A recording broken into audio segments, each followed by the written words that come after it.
तो आज की जो हमारी ये क्लास है यूजीसी नेट सोशल वर्क और एमपी सेट सोशल वर्क पर मैं बातचीत कर रहा हूँ। जैसा कि आप सभी को पता है कि यूजीसी नेट और एमपी सेट का जून 2023 में परीक्षा है और ये बात आप सभी लोग भलीभांति तरीके से जानते हैं। मैंने आप लोगों से कुछ इम्पॉर्टेंट फैक्ट कल की क्लास में नोट करवाया था, एक बार आप लोगों को रिकॉल करवा देता हूँ। मैं अमेरिका समाज कार्य के इतिहास पर बातचीत कर रहा हूँ और अमेरिका समाज कार्य इतिहास में मैंने बताया था कि समाज कल्याण नीतियाँ जो हैं अनेक प्रभाव डाली हैं और इसमें संयुक्त राज्य अमेरिका में एक शिकागो इलिनॉस के स्कूल ऑफ सोशल इकोनॉमिक्स में प्रथम भाषण दिया गया था। और ये आप ध्यान रखेंगे, फ्लोरिडा स्थित दी कॉलेज ऑफ सोशल वर्क, ठीक है। उसमें बेसिकली यहाँ बर्नार्ड ने एक बात लिखा था कि बीमार, दरिद्र, अनाथ, अवृद्ध और निराश्रित प्रारंभ से ही हमारे साथ और ज़रूरत पड़ने पर उनका उपचार उनकी आवश्यकता के अनुसार किया जाएगा। ऐसी बात उस समय कही गई थी। आपको मैं बता दूं कि उस समय मैंने आपको 2-3 पॉइंट लिखवाया। एक पॉइंट लिखवाया था 1624 का, जैसा कि आप सबको पता होगा। वर्जीनिया कॉलोनी में जो अक्षम सैनिक थे, जो नाविक थे, उनके लिए कानून स्थापित किया गया था। 1624 की बात मैं कर रहा हूँ और ये बात अमेरिका की है। फिर उसके बाद मैंने आपको बताया था कि 1642 में एलिजाबेथन ने निर्धन कानून पर प्रतिरूपित एक विधान बनाया जिसको प्लाईमाउथ कॉलोनी लागू किया गया। ये आपको पता है। फिर उसके बाद अगर मैं आप लोगों से जिक्र करूं तो सन 1650 में 1950 में बेरोजगार या पराश्रित व्यक्तियों पर ध्यान देने हेतु प्रोटेस्टेंट वर्क एथिक्स प्रसिद्ध हुआ था, ठीक है। और वेरी मोस्ट इम्पॉर्टेंट पॉइंट 1692 में मैसाचुसेट्स, ठीक है, जिसमें गृहविहीन बच्चों के लिए ताकि उनकी देखभाल हो सके दास्ता इकरारनामा लागू किया गया था, ठीक है। 1776 में गुलामों के अतिरिक्त सभी की स्वतंत्रता के संदर्भ में संयुक्त राज्य ने स्वाधीनता घोषणा पत्र पर हस्ताक्षर किया था, है ना। ये सारी चीज़ें मैंने कल की क्लास में आप लोगों से जिक्र किया था। यहाँ तक कि 1813 में कारखाना मालिकों ने अनेक उपेक्षा करते हुए उन बच्चों को शिक्षा देंगे जो उनके लिए काम कर रहे हैं, उनके पॉइंट ऑफ व्यू या उनके संदर्भ में बाल श्रम का कानून पारित हुआ था, ठीक है। ये सारी बातें हुई थी। अब हम बात करने वाले हैं अमेरिका समाज कार्य में ही सामाजिक सुरक्षा का काल, ठीक है। क्या आप लोग इस यहाँ पर अपने विचारों को थोड़ा सा प्रकट करेंगे कि अमेरिका समाज कार्य इतिहास में सामाजिक सुरक्षा का काल क्या रहा है? क्या आप इस पे जिक्र अपना विचार डालेंगे? कुछ क्या है ये, या मैं आप लोगों से जिक्र करूं? एक बार बताएं तो, वरना मैं आप लोगों से इन सभी बातों पर जिक्र करूंगा ही करूंगा। सर एक बार आप चलिए बिल्कुल मैं ही बताता हूं, आप ध्यान से सुनिए। आप सभी लोग देखिए, बहुत इम्पोर्टेंट शब्द है ये सामाजिक सुरक्षा का काल। ये बेसिकली सन 1932 आप लोगों ने सुना होगा। अभी मैं बात करूंगा 1935 का भी, ठीक। अभी मैं बात कर रहा हूँ 32 के बारे में। सन 1932 में आपातकालीन सहायता निर्माण हेतु एक अधिनियम पारित हुआ और इस अधिनियम के अधीन जो है पुनर्निर्माण वित्त निगम को राज्य और शहरों को सहायता कार्य तथा जन कार्य सहायता परियोजनाओं को बांटने के अधिकार प्रदान किए गए थे। तो यह प्रक्रिया सामाजिक सुरक्षा काल के रूप में आई और नाम से ही आपको पता होना चाहिए कि सामाजिक सुरक्षा काल अगर आप लोगों से बात कही जाए तो इसका सीधा सा अर्थ यही होता है, सामाजिक सुरक्षा के अंतर्गत यहाँ निराश्रित वृद्धों को, ठीक है, असहाय व्यक्तियों को, या जो जिन महिलाओं का शोषण हो रहा है, या जिन बच्चों को सही तरीके से उनको जो है पेंशन वगैरह नहीं दी जा रही है, या शिक्षण प्रशिक्षण नहीं दिया जा रहा है, या निराश्रित वृद्धों को उनके भरण पोषण हेतु वृद्धावस्था पेंशन योजना भी के माध्यम से उनको जो है जागरूक के रूप में लाया गया था। तो सामाजिक सुरक्षा एवं कल्याण के पॉइंट ऑफ व्यू से अगर मैं आप लोगों से बात करूं तो इसका अर्थ यही होता है कि वह सुरक्षा जो समाज उचित संगठनों के माध्यम से अपने सदस्यों के साथ घटित होने वाले कुछ घटनाओं और जोखिमों से बचाव के लिए प्रस्तुत करता है, उसे सोशल सिक्योरिटी के अंतर्गत रखा गया था। जैसे अगर हम बात करें, जोखिम कोई रोग है, मातृत्व के संबंध में, अयोग्यता के संबंध में, वृद्धावस्था के संदर्भ में या मृत्यु के संदर्भ में, ठीक है। तो इस तरीके से अगर आप सरकारी नीति में कई सुरक्षात्मक कार्य सम्मिलित किए गए, ऐसी सभी योजनाएं जो सामाजिक सुरक्षा के लिए जानी जाती है, जो कर्मचारी को बीमारी के समय अस्वस्थ कर सके, या आप ये कह लीजिए कि जब श्रमिक कमाने योग्य ना हो तो उसे लाभान्वित कर सके और उसे पुनः कार्य पर लगाने में सहायक हो सके, है ना। तो उसी परिप्रेक्ष्य में एक विद्वान था, नाम आप लोगों ने सुना होगा, विलियम बेवरिज का। विलियम बेवरिज महोदय ने कहा कि सामाजिक सुरक्षा के काल में कि सामाजिक सुरक्षा योजना एक सामाजिक बीमा योजना है। क्या बोला? यह एक सामाजिक बीमा योजना है। ध्यान रखिएगा, पेपर में हम लोगों से जब प्रश्न आता है तो कुछ इसी तरीके से पूछे जाते हैं, तो आप ध्यान रखेंगे। तो उसने कहा कि जो व्यक्ति को संकट के समय में अथवा उस समय जब उसकी कमाई कम हो जाए तथा जब मृत्यु या जन्म या विवाह में होने वाले अतिरिक्त व्यय की जो पूर्ति होगी, उससे लाभान्वित के लिए सामाजिक सुरक्षा का काल स्टार्ट हुआ। सामाजिक सुरक्षा का काल जो है स्टार्ट हुआ, ठीक है। तो ध्यान रखेंगे, संयुक्त राज्य अमेरिका में सबसे पहली बार सामाजिक सुरक्षा अधिनियम अगर पारित हुआ है तो वह वर्ष था 1935। वह वर्ष था 1935, हाँ 1935, नोट कर लिया। अब इसके बाद मैं आपसे कह रहा हूँ कि सामाजिक सुरक्षा अधिनियम अमेरिका में सबसे पहली बार जब पारित हुआ वह वर्ष था 1935, 1935। अब ध्यान से सुनिए, जी क्या मेरी आवाज़ वगैरह क्लियर नहीं है आप लोगों के पास? एक बार स्पष्टीकरण करें आप सभी लोग। नहीं, नेटवर्क तो मेरे यहाँ आज पूरा पूरा है भाई। वैसे मैं आराम से बोल रहा हूँ, धीरे धीरे, और ध्यान से सुने मेरी बातों को। संयुक्त राज्य अमेरिका में पहली बार सामाजिक सुरक्षा अधिनियम पारित किया गया वर्ष 1935 में, 1935 में। दूसरी बात आप यहाँ पे ये ध्यान रखें कि यह जो 1935 में पारित हुआ ये था किस पर? तो ध्यान देने वाली बात ये है आप लोगों के लिए, ये बेसिकली बेरोजगारी, बीमारी, वृद्धावस्था, ठीक है, और बीमा की समस्या का समाधान करने के लिए सामाजिक सुरक्षा बोर्ड का गठन किया गया, है ना। उसके बाद 3 साल बाद, इसी के 3 साल बाद, कहाँ? अमेरिका के 3 साल बाद, 35, 3 साल बाद, यानी 1938, 1938 में सामाजिक सुरक्षा शब्द का प्रयोग जो है न्यूजीलैंड ने किया। किसने किया? न्यूजीलैंड ने किया। हालांकि मैं थोड़ा सा डीप में लेके चल रहा हूँ, ये इतिहास है, ठीक है, इसलिए आपको पढ़ना ज़रूरी है। न्यूजीलैंड में किया गया जब पहली बार बड़े पैमाने पर इस योजना को लागू की गई। तो बड़े पैमाने पर जो लागू हुआ वह न्यूजीलैंड में, ठीक है।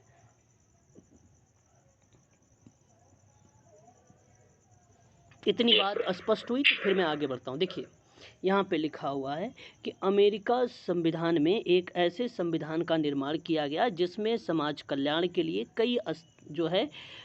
कोई स्थान नहीं था, और इस समय की स्थिति ऐसी थी कि जब संपूर्ण अमेरिका में महान मंदी की स्थिति में गुजर रहा था, तो बहुत बड़ी समस्या में बेकार व्यक्ति द्वारा निजी कल्याण संस्थानों से सहायता की उपेक्षा करने लगे और कुछ स्थानीय स्तर या संस्थानों द्वारा इन क्षेत्रों पर कार्य करना प्रारंभ हो गया। समस्याएं इतनी गंभीर सी बन गई थी कि संस्थानों के सभी वित्तीय जो संसाधन थे वो समाप्त हो गए थे। तो उस समय जो है 1932 में अमेरिकी कांग्रेस ने आपातकालीन में एक सहायता निर्माण अधिनियम पारित किया था। तो ये आपातकालीन में आया था 1932 में। ठीक है, याद रखेंगे। हालांकि पेपर में हम लोगों से ये बहुत कम देखने को मिलता है 1932 वाला, परंतु ज़्यादा हमें जो देखने को मिलता है 1935 वाला मिलता है। ठीक है, उसके बाद अगर हम बात करें तो हमारे सामने एक और वर्ष दिख रहा है यहाँ पे 1933 का। 1933 में संघीय आपातकालीन जो है सहायता अधिनियम पारित हुआ।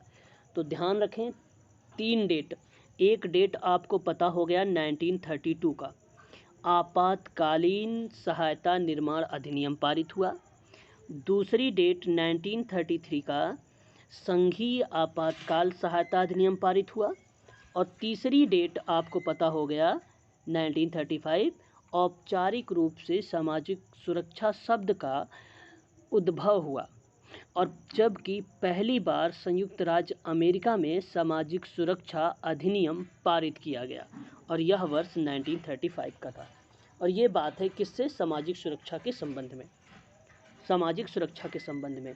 इसमें अनिवार्य सी जो है, देखिए अब प्रश्न हमसे अगर प्रश्न बना दिया जाए एग्ज़ाम में कि सामाजिक सुरक्षा काल का दौर अमेरिका में किस तरीके से रहा और निम्न में से किन योजनाओं पर बल दिया अमेरिका में, तो आपको पता होना चाहिए।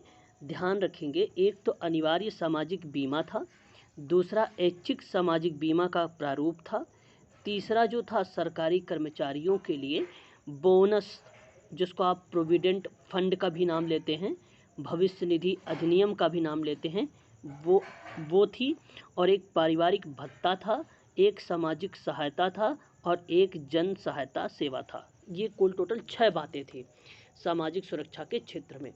तो ये जो 1935 के दौर चला है सामाजिक सुरक्षा वाला काल, ये बेसिकली 6 पॉइंट।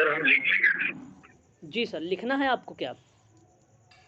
बिल्कुल सर, यस सर, लिखना है। चलिए बिल्कुल, मैं कहता हूँ आप लिखिए। पहली पॉइंट पे लिखिए सर, अनिवार्य सामाजिक बीमा पहली पॉइंट रहेगी। ये इसके अंतर्गत मैं बात कर रहा हूँ आप लोगों सर इसमें जी ये पूरा सर, ये किसमें 5 पॉइंट है सर? सर, सामाजिक सुरक्षा काल के दौरान में सामाजिक सुरक्षा अधिनियम बनाया गया 1935 में। उसी समय सामाजिक सुरक्षा योजना के अंतर्गत अग्रलिखित बातें सम्मिलित की गई थी। अग्रलिखित बातें निम्न रही हैं। नंबर 1 पॉइंट रही है अनिवार्य सामाजिक बीमा। नंबर दूसरी पॉइंट रही है ऐच्छिक सामाजिक बीमा के प्रारूप। सर आराम से, अनिवार्य सामाजिक बीमा, अनिवार्य सामाजिक बीमा जी। दूसरा रहा है ऐच्छिक, ऐच्छिक का मतलब पॉजिटिव होता है, एक्टिव सक्रिय सामाजिक बीमा के प्रारूप, प्रारूप का मतलब होता है मॉडल। और तीसरा आप नोट कर लीजिए सर, बहुत आसान है, सरकारी कर्मचारियों के लिए विशिष्ट योजना। सरकारी कर्मचारियों, जी, ऐच्छिक सामाजिक बीमा के लिए प्रारूप है सर, है ना, प्रारूप। हाँ, कीवर्ड्स को लिखिए आप, कीवर्ड्स, ताकि आपको पता चले कीवर्ड्स, है ना। तीसरी बात आप नोट करिए, बाकी इसके नोट्स आपको मिलेंगे, आप निश्चिंत रहें। तीसरा है सरकारी कर्मचारियों के लिए कुछ योजनाएं, सरकारी कर्मचारियों के लिए। अब सरकारी कर्मचारी के लिए पीएफ का नाम सुना है आप लोगों ने? प्रोविडेंट फंड बोलते हैं, पीएफ प्रोविडेंट फंड है, और ये प्रोविडेंट फंड है भविष्य निधि वाले में। सरकारी कर्मचारियों के लिए सर? जी जी, सरकारी कर्मचारियों के लिए कुछ विशिष्ट योजनाएं, कुछ विशिष्ट योजनाएं, ठीक है। जैसे में पीएफ हो गया आपका, और फिर उसके बाद एक आता है बोनस भुगतान अधिनियम, ये हो जाएगा।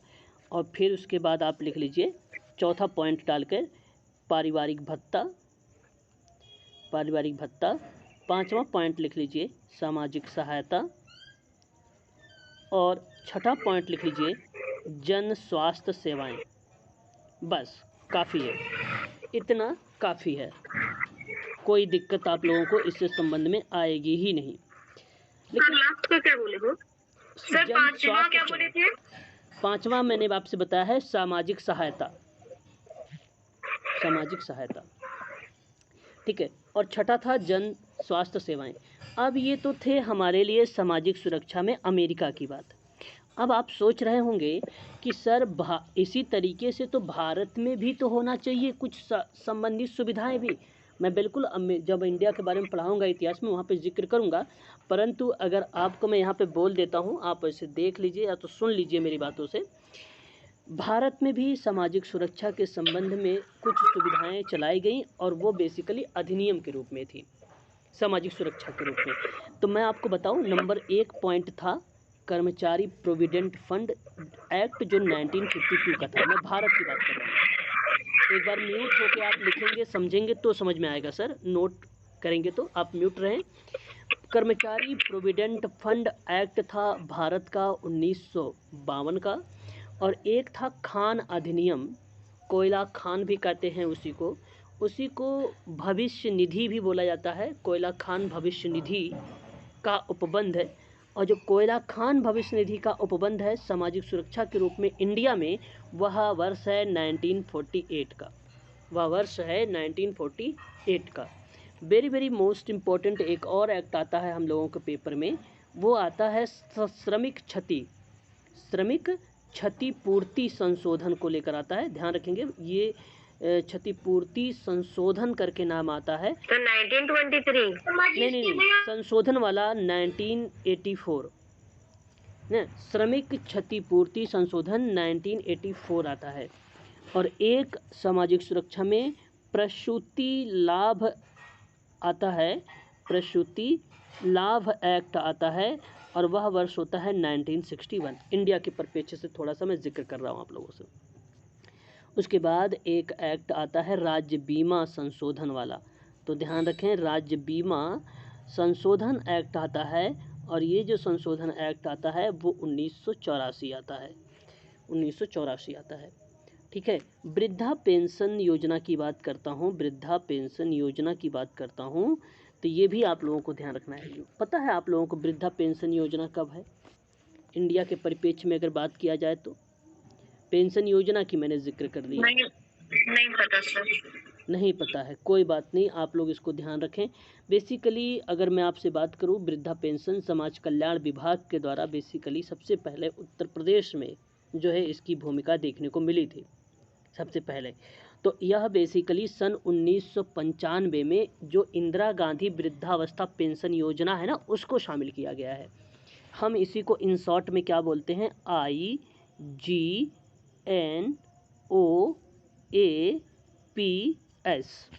अभी मैं बता देता हूँ, आपको नोट करना है, नोट कर लीजिए। मैं शुरुआत से बोल देता हूँ।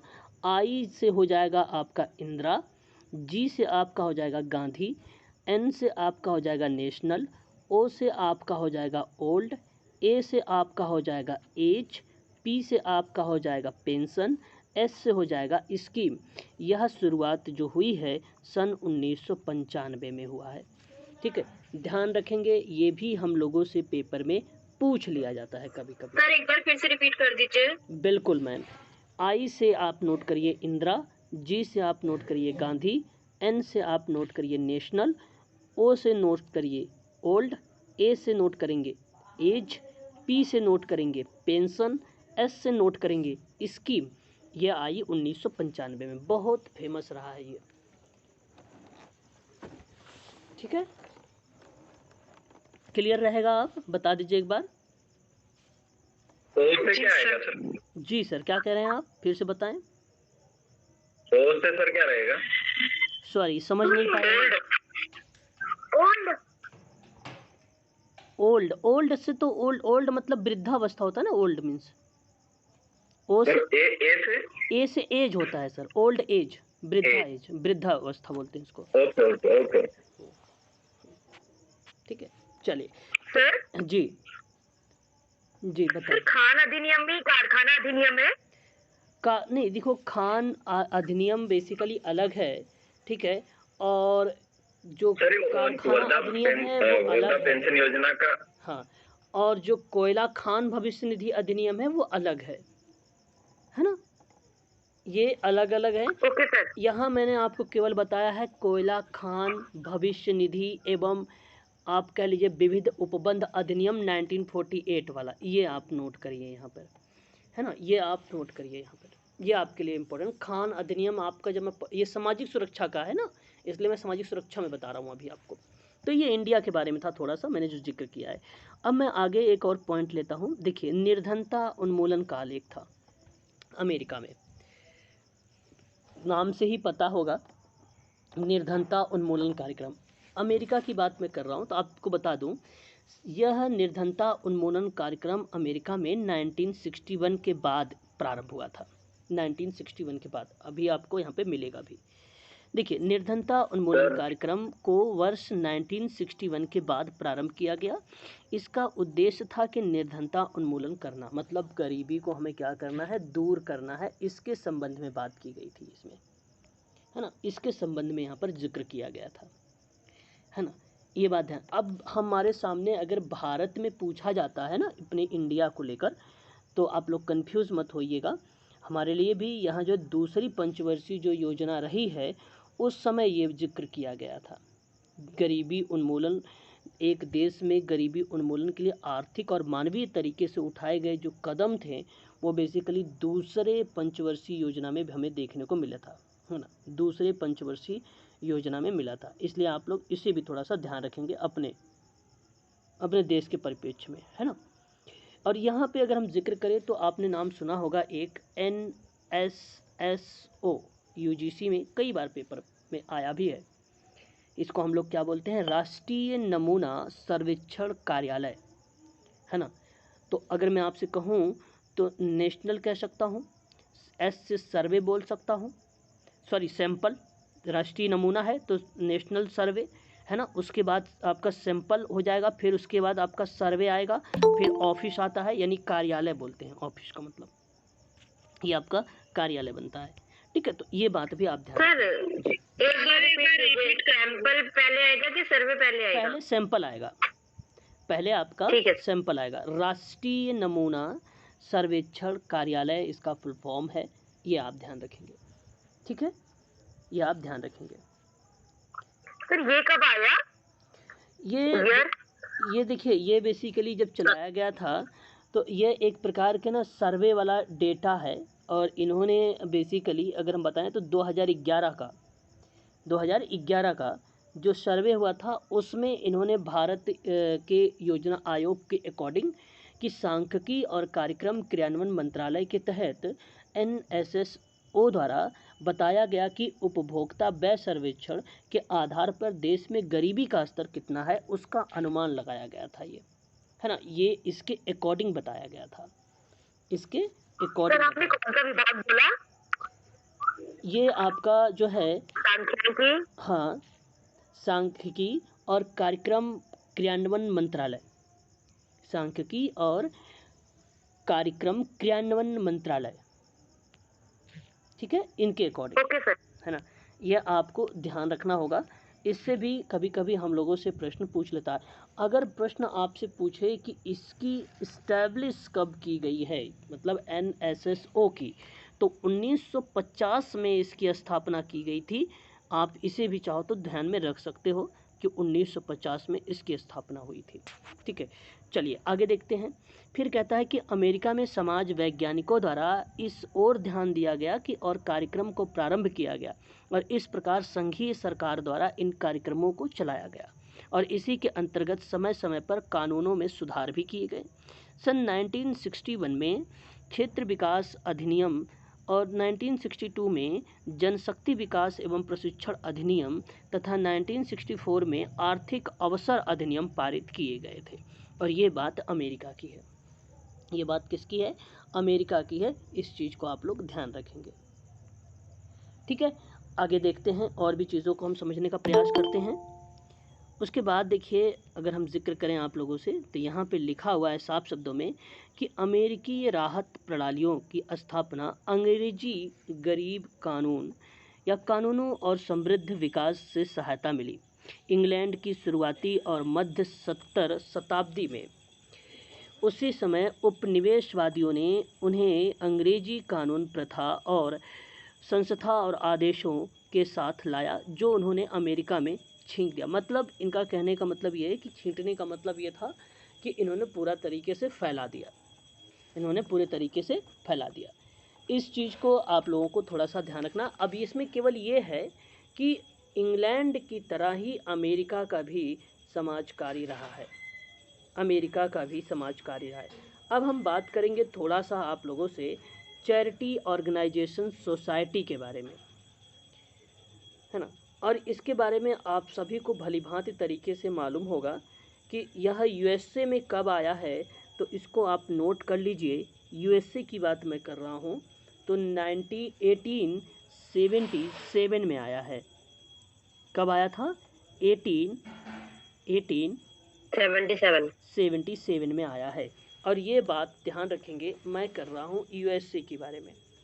हेम्फ्री गुटरिन का नाम यहाँ पर इम्पॉर्टेंट है, और जोसेफ लॉवेल्स एक विद्वान हैं, उनका नाम हमें देखने को मिलता है चैरिटी ऑर्गेनाइजेशन सोसाइटी में।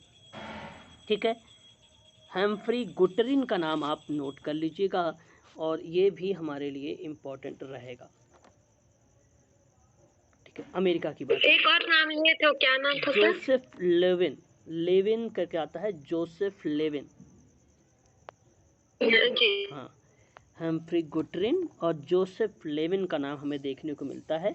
उस समय जो है इन्होंने चलाया था अमेरिका में चैरिटी ऑर्गेनाइजेशन सोसाइटी, काफ़ी इम्पोर्टेंट रही, जो बेसिकली गरीबों के संबंध में था, गरीबों के संदर्भ में था। इस चीज़ को भी आप लोग ध्यान रखेंगे। तो इसके डीप में केवल इतना है जाता है कि ये किसके संबंध में था, तो बेरोजगारी, बीमारी, वृद्धावस्था, शारीरिक अक्षमता से पीड़ित होने वाले, बिना रिश्तेदारों या वित्तीय संसाधनों वाले व्यक्तियों के उनके लिए जो है ये जो है बेसिकली चलाई गई थी ये चैरिटी ऑर्गेनाइजेशन सोसाइटी, COS के नाम से जानी जाती है। ठीक है, इतनी चीज़ आपको पता हो गई है, तो एक बार ओके करिए, तो फिर मैं आगे बढ़ता हूँ। ठीक है, तो ये ध्यान रखेंगे, ये एक संस्था है और हमसे पेपर में भी इनसे प्रश्न पूछे भी जा चुके हैं। ठीक है, ये भी संयुक्त राज्य अमेरिका में गरीबी और सामाजिक बीमा की सार्वजनिक चर्चा पर अगर बात करते हैं, तो बेसिकली 1875 से लेकर 1935 के बीच में कहीं ना कहीं हमें 1877 का भी देखने को मिल जाता है। ठीक है, ये कार्यकाल आप लोगों को ध्यान रखना होगा। Humphrey गुटरिन very very most important शब्द है, विद्वान है, इनके बारे में आप लोगों को ध्यान रखना होगा। ठीक है, चलिए आगे बढ़ते हैं। अब देखिए, 3 सामाजिक आंदोलन में हमने आपसे भी जिक्र भी किया था कल की कुछ क्लास में। तो एक तो मैंने बताया था 1877 में बफेलो, ठीक है, न्यूयॉर्क में शुरुआत हुआ है charity organisation society. Settlement house movement दूसरा ये रहेगा आपका, ये दूसरा आपका रहेगा, यहाँ पे ये दूसरा पॉइंट रहेगा, जो 1886 न्यूयॉर्क शहर में स्टार्ट हुआ। देखो, मैं जिक्र करूँगा यूके में अलग है ये सेटलमेंट हाउस मोमेंट जो है, यूके में अलग। अमेरिका का आप 1886 से ही नोट कर लीजिएगा, 1886 से आता है अमेरिका वाला, क्योंकि आपको पेपर में प्रश्न अमेरिका करके पूछेगा और यूके करके भी पूछेगा, तो इसलिए अगर आप पता रहेगा तभी कर पाएंगे। तो सेटलमेंट हाउस मोमेंट वाला जो अमेरिका का है वो 1886 नोट कर लीजिए। और थर्ड पॉइंट आप नोट यहाँ पे कर लीजिए कि बाल कल्याण आंदोलन जो कई ढीले या संबंधित विकास के परिणाम था, उन्हीं के विशेष रूप से children's and society for the prevention of cruelty to charity, दोनों क्रमांश अगर हम बात करें तो एक 1853 की है और एक 1875 की है, जो न्यूयॉर्क शहर में स्टार्ट हुई है। तो ध्यान से सुन लीजिए कौन कौन सी। अगर चिल्ड्रंस एंड सोसाइटी की प्रश्न आता है तो 1853 को लगाइएगा, और society for the prevention of जो है क्रुएल्टी का मतलब क्रूरता वाला जो बिहेवियर होती है उस पर बात हो रही है, क्रुएल्टी टू चिल्ड्रन की बात होगी, तब आप लोग नाम लगाइएगा 1875 वाला, 1875 वाला, ये नाम आप ध्यान रखेंगे। ठीक है, उसके बाद हमारे सामने अगर आता है COS moment. Sir 1 minute sir. जी बताएं। नीचे कर दीजिएगा सर, थोड़ा सा मैं नोट कर रहा हूं। ओके, मैंने नीचे कर दिया है, देख लीजिए, है ना, देख लीजिए। चैरिटी ऑर्गेनाइजेशन सोसाइटी COS आंदोलन जो 1877 में ओपन हुआ था, है ना, अमेरिका में। ठीक है, अमेरिका की बात कर रहा हूँ, ना कि मैं ब्रिटेन की बात कर रहा हूँ। ठीक है, ध्यान रहे आप सभी लोगों को। सर ये जो society for the prevention of cruelty to children, ये दोनों लिखा है सर 1875 आएगा सर इसमें बाद वाले में? ये जो चिल्ड्रंस एंड सोसाइटी है सर, ये आपका 1853 आएगा, 1853। और जो society for the prevention of cruelty to children आएगा, ये आपका 1850। ये आपका आएगा 1875। और ये शहर दोनों का न्यूयॉर्क आएगा सर? हाँ, दोनों शहर न्यूयॉर्क रहेगा, दोनों शहर न्यूयॉर्क ओके। रहेगा। Very good.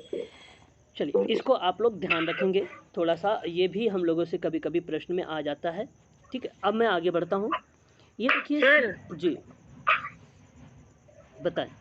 Sir settlement house पूछना था, जैसे ये अमेरिका का आपने बताया 886 सेटलमेंट है, हाउस मोमेंट भी आ रहा है मैम। तो हाँ बताइए क्या करें, पूछो। ठीक है सर। सर वो इंग्लैंड का जो है वो है 662, नहीं 1662। भाई, इंग्लैंड का आपका अलग वर्ष मिलेगा, वो आपका 80 मिलेगा, 1880 मिलेगा इंग्लैंड का। ठीक है, कम्युनिटी में बात अच्छा, करेंगे अच्छा। तो 1889 मिलेगा कम्युनिटी वर्क में इंग्लैंड की भूमि का। ठीक है, और जब हम बात करेंगे सेटलमेंट हाउस ठीक है। मूवमेंट को लेकर, अमेरिका को लेकर, तो वो 1886 आएगा।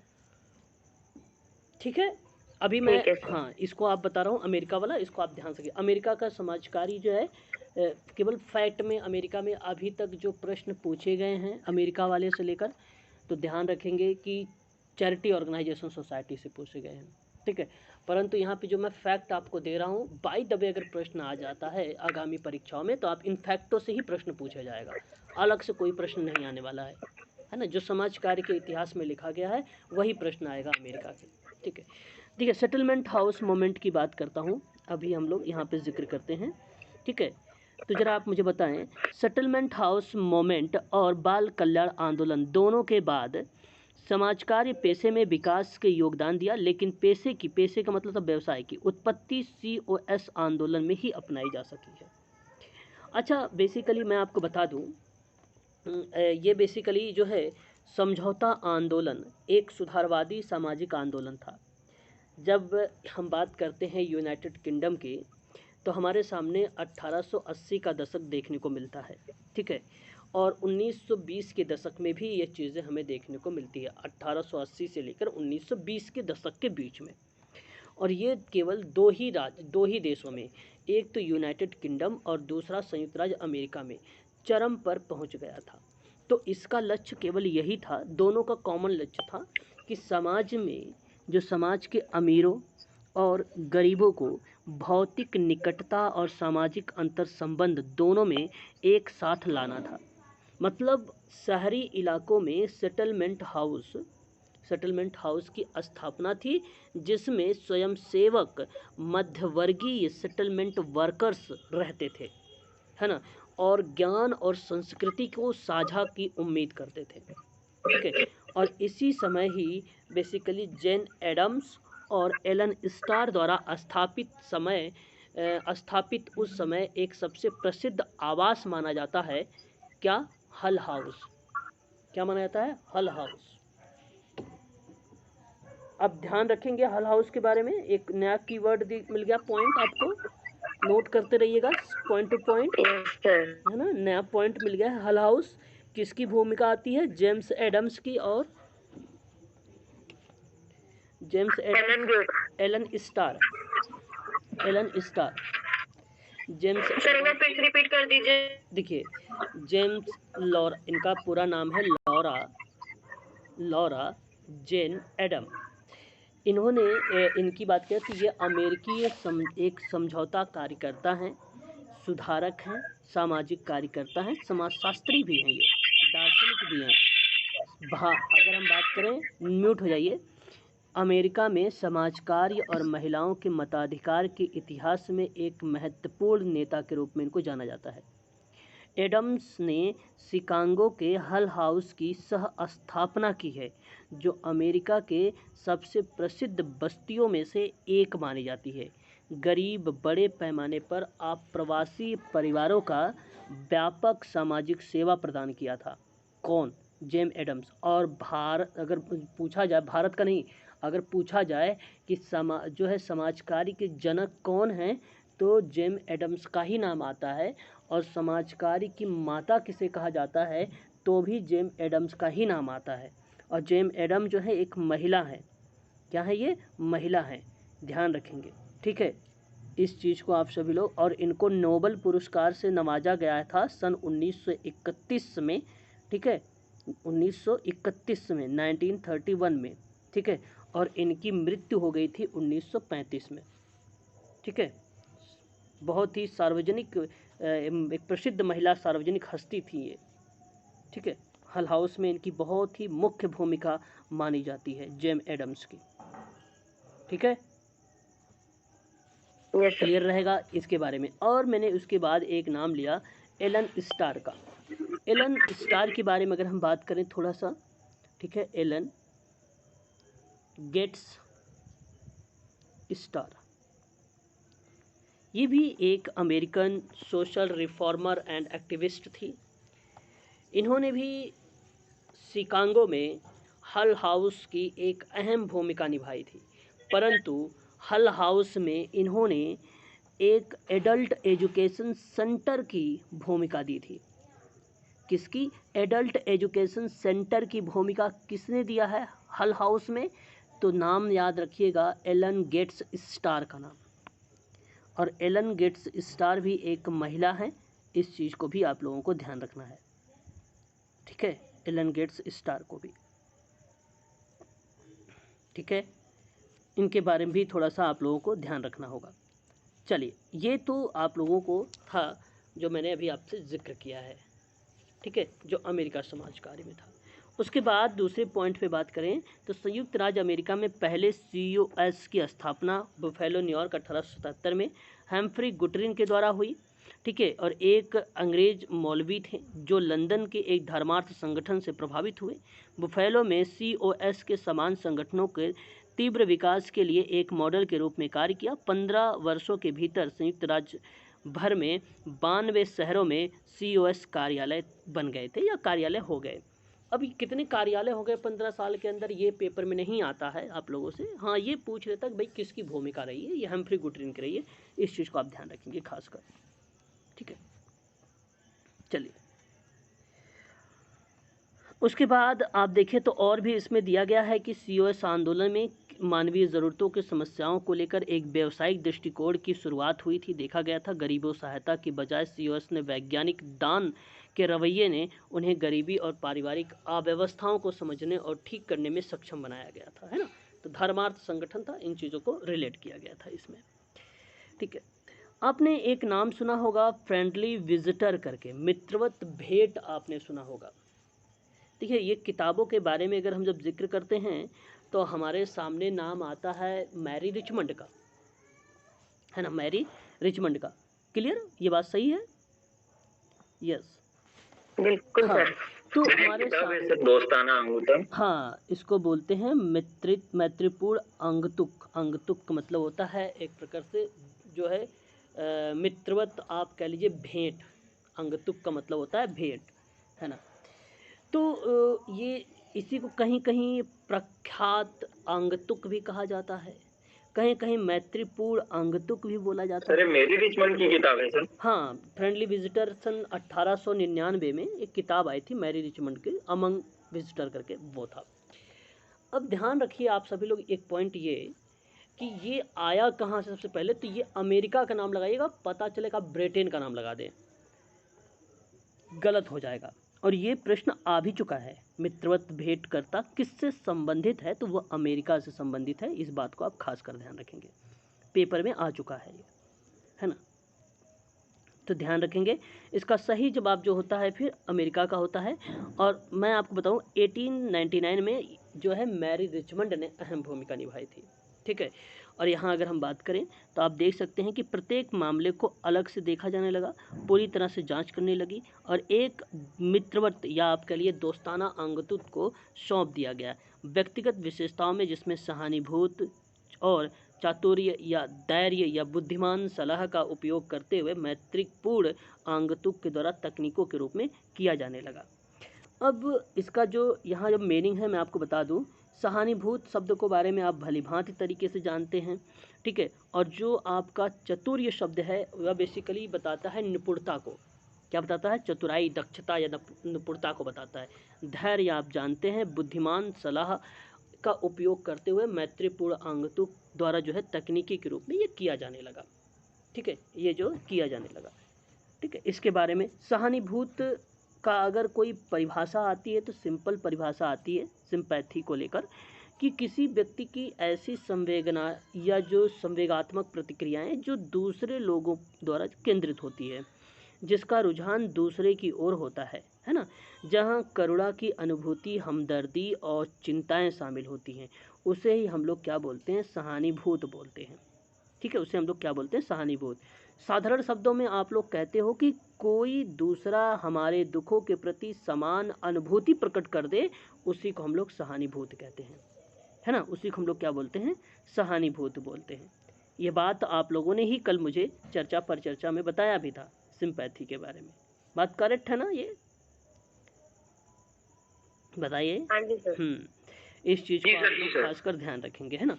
चलिए, उसके बाद अगर हम बात करते हैं तो यहाँ पर, ठीक है, COS के बारे में है, ठीक है, कोई ख़ास और चीज़ें नहीं है इसमें, हिंदी इंग्लिश दोनों मिल जाएगा। सेटलमेंट हाउस मोमेंट के बारे में देखो आपके सामने यहाँ पे आ गया है। संयुक्त राज्य अमेरिका में निपटान गृह की बात होती है, 1800 के अंत में शुरू हुआ था। और ये अगर हम बात करें तो इंग्लैंड में सैमुअल बर्नेट का नाम आता है, जहाँ पे टर्नबी हॉल के बाद तैयार की गई थी। टर्नबी हॉल तो नाम तो सुना ही होगा। अगर जब हमें जिक्र होता है कि हम जिक्र करते हैं किसके बारे में, जब जिक्र करते हैं हम लोग COS इंग्लैंड के बारे में, चैरिटी ऑर्गेनाइजेशन सोसाइटी के बारे में, तो वहाँ पर हमें ये नाम देखने को मिलता है, ठीक है, टर्नबी हॉल के बारे में, ठीक है। बाकी गेसलमेंट का भी नाम आता है उसमें, टर्नबी हॉल के साथ साथ, है ना, इस चीज़ का ध्यान रखें। और इसका निर्माण उन्होंने 1884 में किया था। हल हाउस सहित देश भर में कई आवास घर, ठीक है, उग गए, और जिसकी स्थापना जेम्स एडम्स ने की थी 1889 में। एलन गेट्स स्टार की भी भूमिका हमें देखने को मिली थी फिर, ठीक है, ये जिक्र हमें देखने को मिलता है इसमें।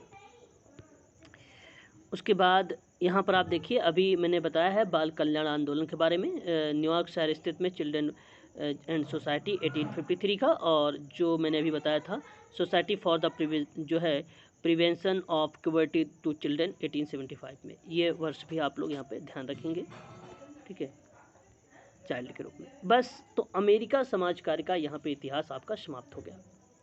जो अमेरिका समाज कार्य का इतिहास था ये आपका करेक्ट हो गया, यहाँ पे फिनिश हो गया कि जब अंग्रेजी उपनिवेशवादी कई दुनिया में पहुँचे तो यूनाइटेड किंगडम में शुरू हुई आंदोलनों और संगठनों की नकल संयुक्त राज्य अमेरिका में की गई, और यह जो व्यवसाय था अन्य महाद्वीपों में भी फैल गया। और यही चीज़ें हमारे जैसे UGC नेट और MP सेट, यहाँ तक MSW BSW डिग्री में साथ में भी ये जो है प्रश्न हमारे सामने देखने को मिलते हैं यहाँ से एग्ज़ाम में, ठीक है। तो ध्यान रखेंगे खासकर आप लोग इसके परिप्रेक्ष्य में। आप लोग को पता है उपनिवेशवादी किसे कहते हैं? अगर आपसे कभी प्रश्न पूछे जाए कि उपनिवेशवादी बताइए जरा, परिभाषा वगैरह जानते हैं किसको? जहाँ जहाँ अंग्रेजों का शासन रहा है। अच्छा, जहाँ जहाँ अंग्रेजों का शासन रहा है, ओके। और भी कोई लोग बताएं जरा उपनिवेशवाद। चलिए मैं बताता हूँ, ध्यान से सुनिए। अगर आपसे प्रश्न पूछ ले सर, एक डेफिनेशन और है, जो रिपब्लिक नहीं हो, अच्छा, जो स्वयं गणराज्य ना हो, उन्हें उपनिवेश कहा जाता है। ओके। देखिए, किसी शहर के बाहर की उस दूरस्थ बस्ती को कहते हैं जहां उस राज्य की जनता निवास करती है, उसे हम उपनिवेश कहेंगे। अब प्रश्न है उपनिवेशवाद, बात समझ रहे हैं? उपनिवेश का मतलब कॉलोनी होती है, जानते हैं आप लोग? उपनिवेश को अगर हम कहा जाए तो कॉलोनी भी बोल सकते हैं।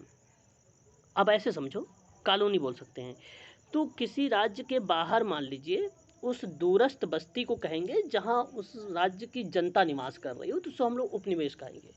अब प्रश्न है उपनिवेशवाद को, तो किसी समृद्ध और शक्तिशाली राष्ट्र द्वारा अपने विभिन्न हितों को साधने के लिए किसी निर्बल किंतु प्राकृतिक संसाधनों की परिपूर्ण राष्ट्र के विभिन्न संसाधनों की शक्ति के बल पर उपयोग अगर करता है तो उसे हम उपनिवेशवाद कहते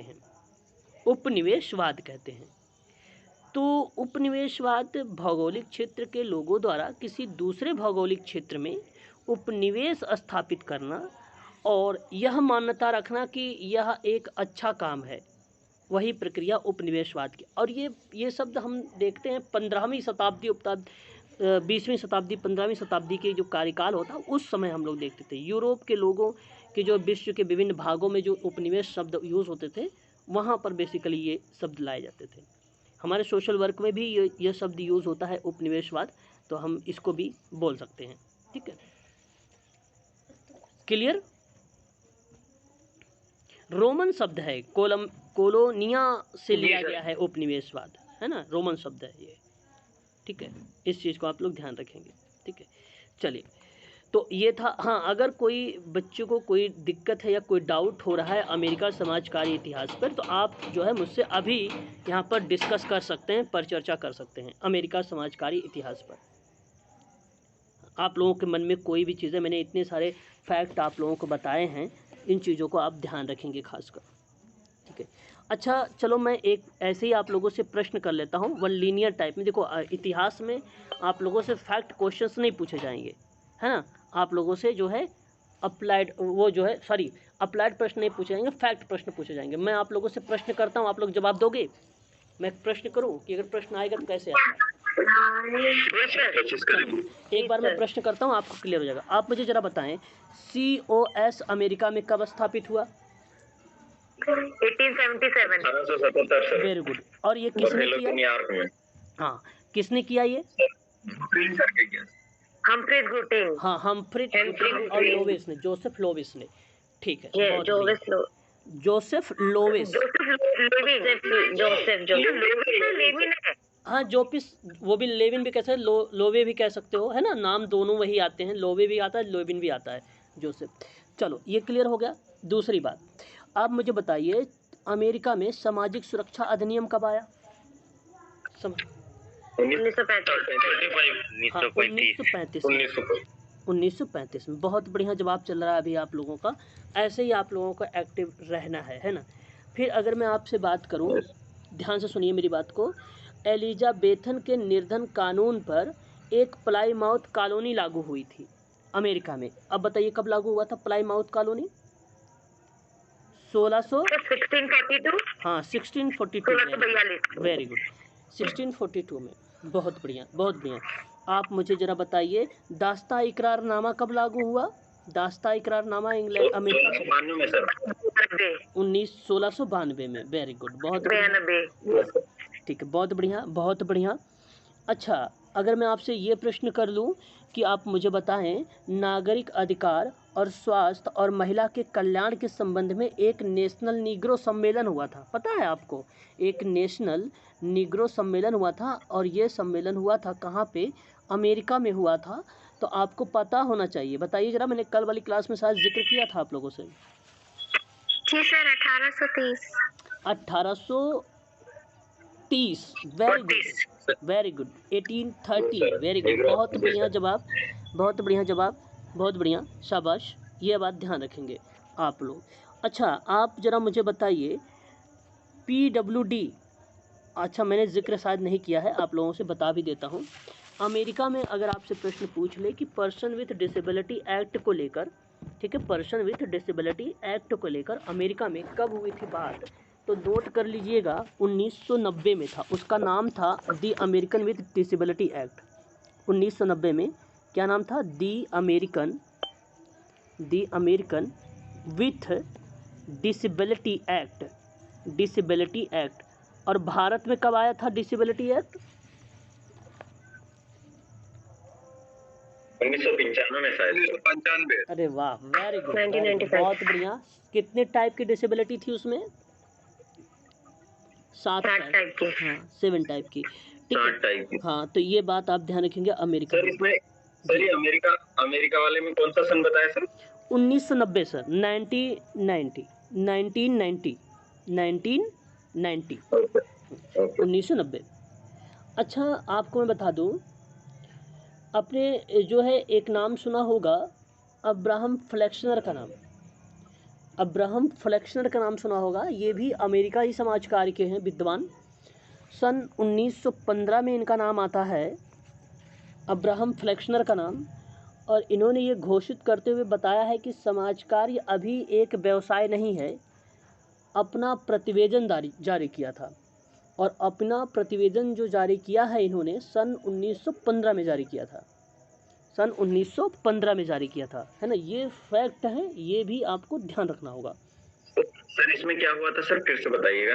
अब्राहम फ्लेक्सनर ने कहा, एक घोषणा, एक बल्टीमोर की सभा हुई थी, एक बल्टीमोर की सभा हुई थी। उस बल्टीमोर की सभा में, हाँ, अब्राहम फ्लेक्सनर, उस बल्टीमोर की सभा में अब्राहम फ्लेक्सनर ने गए और अपना भाषण दिया और उन्होंने कहा कि जो समाज कार्य है ना वो अभी एक व्यवसाय नहीं है। रीज़न ये था कि उन्होंने कहा कि भैया सभी लोग टेक्निक वगैरह यूज़ नहीं करते हैं, सिद्धांत वगैरह यूज़ नहीं करते हैं, सिस्टम वगैरह यूज़ नहीं करते। रीज़न यही रहा था उस समय, है ना। तो ये जारी किया गया था प्रतिवेदन, ठीक है। बाकी तो आपको पता ही है।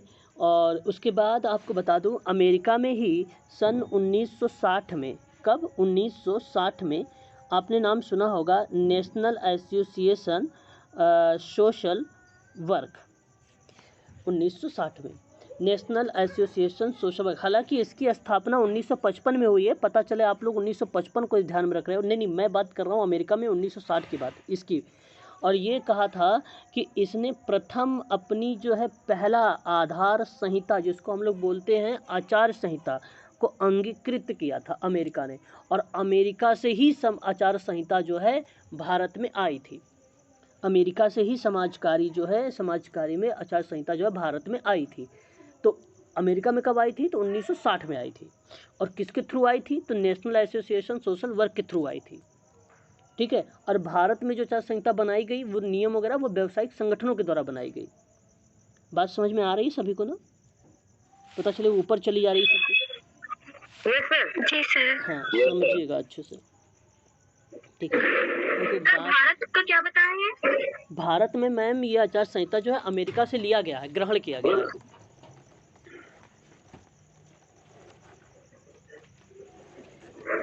ग्रहण किया गया है अमेरिका से। भारत में तो 1955 है ना इसकी स्थापना? नहीं, ये तो इसकी स्थापना है 1955। हाँ, तो स्थापना ही भारत में। हाँ, भारत में 1955 आप कह सकते हो। बेसिकली भारत में क्या है, national association of social work जो है, इसकी स्थापना अगर हम जिक्र करते हैं तो 1955 ही आती है, ठीक है। इसका जो वर्ष हमें देखने को मिलता है, ठीक है, national association of social work established, note कर लीजिएगा और वह वर्ष लगा लीजिएगा आप सभी लोग, 1955, ठीक है। और ये आपका आता है वाशिंगटन डीसी में, यूनाइटेड स्टेट, 1955।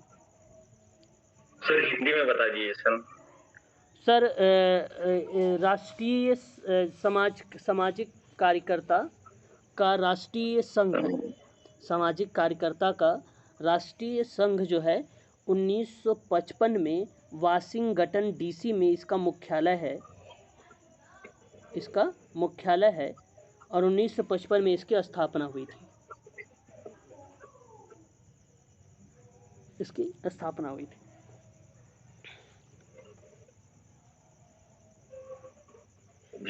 ठीक है, इसमें आपको MSW हो गया, BSW हो गया, ठीक है, मतलब सोशल वर्क के संबंध में प्रोग्राम वगैरह जो है चलाए जाते हैं सोशल वर्क के लिए, ऑर्गेनाइजेशन के लिए, ठीक है। इसके लिए जो है प्रक्रियाएं इसमें होती हैं।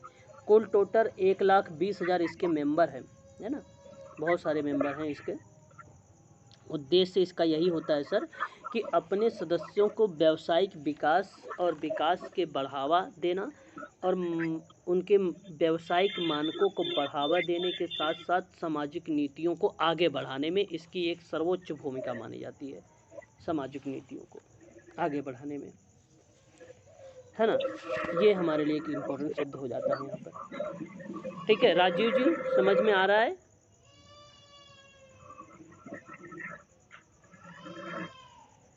चलो आ रहे सर। चलो फिर ठीक है, चलो ठीक है। तो आज के लिए बस करिए इतना ही रखिए आप सभी लोग, है ना, ठीक है। आज के लिए इतना ही आप सभी लोग रखिए, ठीक है। और क्लासेस जो है शाम की अभी क्लास में रखता था, वो क्लास नहीं होगी 8:30 वाली। और अब आपकी क्लास जो होगी वो कल भी नहीं, परसों क्लास होगी, 30 तारीख को होगी। कल आपका ऑफ रहेगा, कल मैं रास्ते में रहूँगा, इसलिए मैं क्लास ले नहीं पाऊँगा। हाँ, बातचीत बराबर व्हाट्सएप के माध्यम से होती रहेगी आप लोगों से, है ना। आप चाहो तो बातचीत करते रहिए, किसी डाउट किसी टॉपिक वगैरह पे ग्रुप में मैसेज वगैरह करते रहिएगा, हम पूरा आप लोगों से बातचीत करते रहेंगे, ठीक है, ठीक है ना। जी सर। चलिए।